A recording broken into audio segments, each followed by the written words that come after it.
j'ai perdu 7,7 kg. Mais des fois, quand on est dans la perte de poids, on peut souffrir de dysmorphie corporelle. Qu'est-ce que la dysmorphie corporelle? En fait, c'est avoir une perception déformée de son corps et voir des défauts sur vous que les autres ne voient pas forcément. En gros, moi, dans mon cas précis, depuis que j'ai commencé les vidéos motivation perte de poids, j'ai vu qu'au cours de mes vidéos, beaucoup de gens dans les commentaires me disaient: ah Aïda, je trouve que tu t'es affinée du visage et tout. Et je voyais sur la balance que je perdais du poids, mais moi, quand je me regarde dans le miroir, j'ai l'impression qu'en fait, mon corps, il n'a pas bougé. J'ai toujours le...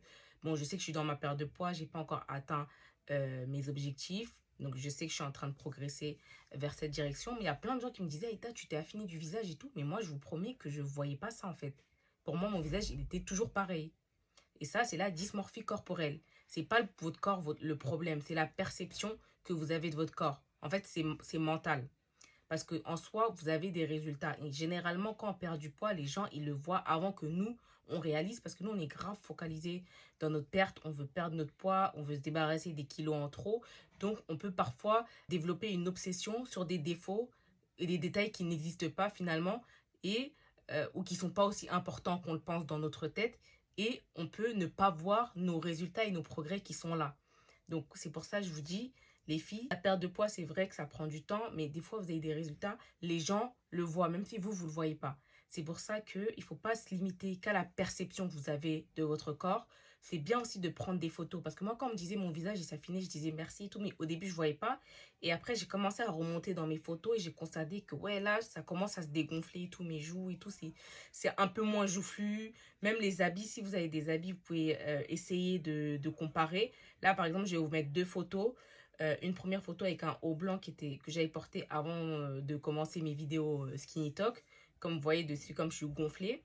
J'ai pris une autre photo. Ça, c'était vendredi, du coup, juste avant que j'enlève mes braids. Vous voyez que c'est le même haut sur les photos. Pour le coup, quand j'ai mis les deux photos à côté avec le même t-shirt, j'étais choquée. Là, ça m'a frappé que, ouais, Aïda, vraiment, tu es en train de perdre de poids. Non seulement sur la balance, ça descend, mais c'est vrai, je suis vraiment en train de perdre du poids. Donc, c'est pour ça que je vous dis, des fois, vous avez des résultats, mais vous ne le voyez pas. Et il ne faut pas se focaliser là-dessus parce que après ça peut entraîner des comportements obsessionnels. Vous pouvez vous lancer dans des trucs trop restrictifs, faire du sport en excès et vous mettre dans le mal. Alors que oui, vous avez des résultats, même si vous ne les voyez pas tout de suite, les autres le voient.